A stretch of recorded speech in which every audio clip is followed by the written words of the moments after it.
To make a learner account for North Star Online Learning, open the Learners tab in the Admin portal. In the upper right corner, click Invite New Learner. Fill out the form with the learner's name and unique email address, and click Invite Learner. You can optionally include a tag when making a learner's account by selecting a tag from the drop-down menu. The learner should then receive an invitation from you in their email.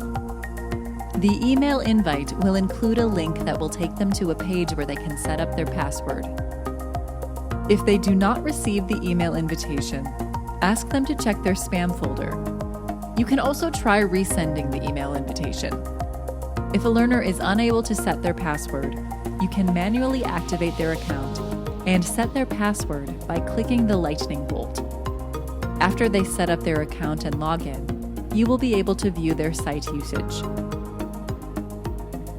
Admins for North Star locations can also change the settings for their location so learners can sign up for accounts independently.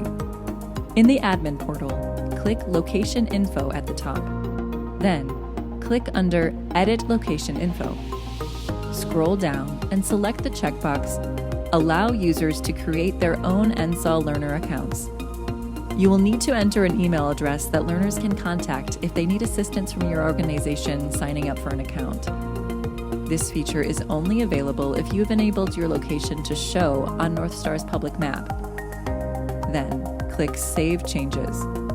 Links to create accounts will now appear in your location's testing launch page, as well as on your profile page accessed from the North Star location map.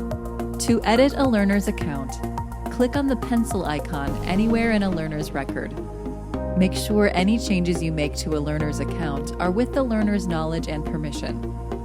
Learners will be notified by email when their password has been changed, but they will only know what the new password is if you communicate directly with them.